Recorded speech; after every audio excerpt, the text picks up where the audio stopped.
பண்ணாரி அம்மன் வேளாண்மை நிலையம் ஈரோடு மாவட்டம் பவானி வட்டம் உரிச்சேரி கிளையின் சார்பாகவும் துளிர் ஆர்கானிக் விவசாயம் என்கின்ற யூடியூப் சேனல் சார்பாகவும் அனைத்து விவசாயிகளுக்கும் வணக்கத்தை தெரிவித்துக் கொள்கிறேன். என்னுடைய பெயர் செந்தில்குமார். என்னுடைய அலைபேசி 956683559599. நேற்று ஒரு விவசாயி கடைக்கு வந்திருந்தாரு. அவரு மருந்தை வாங்கிட்டு போயிருந்தாரு. சூடோமோனஸ் வாங்கிட்டு போயிருந்தாரு, பூச்சின்ட்டு வெட்டிசீலியம் மெட்டாரேசியம் ரெண்டும் வாங்கிட்டு போயிருந்தாரு. வாங்கிட்டு போயிட்டு அடிச்சிட்டு என்னைய கூப்பிட்டார்.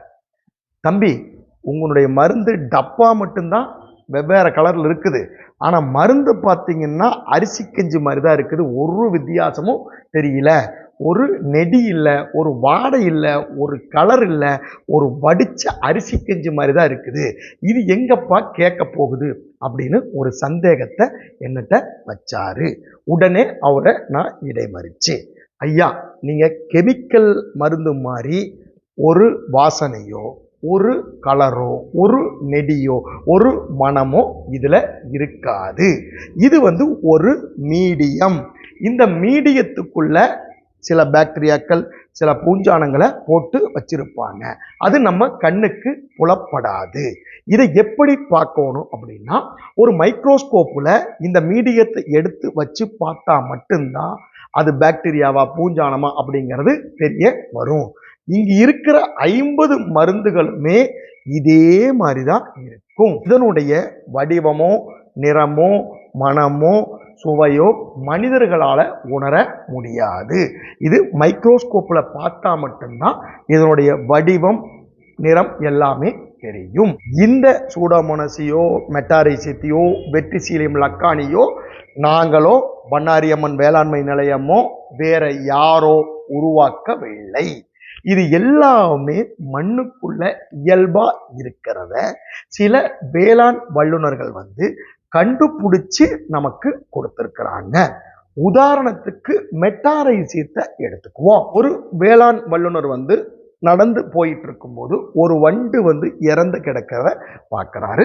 அதை எடுக்கிறாரு. எடுத்து இது எப்படி இறந்தது அப்படின்னு ஆராய்ச்சிக்கு உட்படுத்தும் போது அது மேல மெட்டாரேசியம் அனிசோப்ளே அப்படிங்கிற பூஞ்சானம் மேல தாக்கி இறந்திருக்குது இந்த வண்டு அப்படிங்கிறத கண்டுபிடிச்சிட்டாங்க. மெட்டாரேசியம் அனிசோப்ளேங்கிறது இந்த வண்டுக்கு ஒத்துக்காது. அது மேல இந்த வண்டு மேல அது பட்டுச்சுன்னா இறந்து போயிடும் அப்படிங்கிறத கண்டுபிடிச்சவர் உடனே போய் அந்த மெட்டாரேசியம் அனிசோப்ளே அப்படிங்கிற பூஞ்சானத்தை ஆய்வகங்கள் எனும் லேபில் வளர்த்த ஆரம்பிக்கிறாரு. அப்படி ஆரம்பிச்சு ஒரு மீடியம்ல அதை கலக்கிறாரு. கலந்ததுக்கு அப்புறமா 10 லிட்டர் தண்ணியில 100 மில்லி இந்த மெட்டாரேசியத்தை ஊற்றி செடிகள் மேல தெளிக்கும் போது அந்த செடிகளை வண்டுகள் சாப்பிட்டு இருக்குது. அது மேல இந்த மெட்டாரேசியம்ங்கிற பூஞ்சானம் படும்போது அப்படியே இந்த பூஞ்சானங்கள் பரவி இந்த வண்டுகள் சாகுது. எப்படி செத்துருக்குது? இதுக்கு முன்னாடியே ஒரு வண்டு இறந்திருக்குது. இதனாலதான் இறந்திருக்குதுன்னு கண்டுபிடிக்கிறாரு. கண்டுபிடிச்சவர் கொண்டு போய் லேபில் இதைய வளர்த்துறாரு. வளர்த்தி மீண்டும் அதுக்கு அடிக்கிறாரு. அடிக்கும்போது அப்படியே செத்து போயிருது. ஒரு உதாரணத்துக்கு நான் இந்த இடத்துல ஒரு கதையை சொல்ல விரும்புகிறேன். ஒரு மனிதர் என்னை தாக்க வர்றாரு அப்படின்னா அவரை நான் கையால் அடிக்கிற, மறுபடியும் மீண்டும் மீண்டும் தாக்குறார். இவரை நான் முழுமையாக தீர்த்து கட்டணும் அப்படின்னா ஒரு கத்தியை பயன்படுத்தணும். அந்த கத்தி எடுத்து குத்துனாத்தான் அவர் இறந்து போவார். அப்போ 4-5 பேர் வரும்போது நம்மளுக்கு 4-5 பேருக்கு 4-5 கத்திகள் இருக்க வேணும் அப்படின்ட்டு நான் என்ன பண்றேன், ஒரு லேத்து பட்டறைக்கு நான் போறேன். அங்க ஒரு 5 கத்தி செய்யுங்க அப்படின்னு சொல்லி கொடுக்குறேன். அவரு 5 கத்தி செஞ்சு எங்கிட்ட கொடுக்குறாரு. நான் 5 பேர்கிட்ட அந்த கத்தியை கொடுத்து வர்றவங்களை சதக்கு சதக்கு சதக்குன்னு குத்துறோம். அவங்க எல்லாம் இறந்து போயிடுறாங்க. எப்படி இந்த கத்தியை நம்ம லேத்து பட்டறையில கொடுத்து நிறைய உருவாக்கி மனிதர்களை கொல்றோமோ, அதே மாதிரி மெட்டாரேசியம்ங்கிற பூஞ்சானத்தை எடுத்து லேபில் வளர்த்தி இந்த வண்டுகளை கொல்றோம். இங்க பட்டறையில கத்தியை செய்யறோம், அங்க லேபில் மெட்டாரேசியத்தை செய்யறோம். ரெண்டுக்கு உள்ள வித்தியாசத்தை விவசாயிகள் புரிந்து கொள்ள வேண்டும்.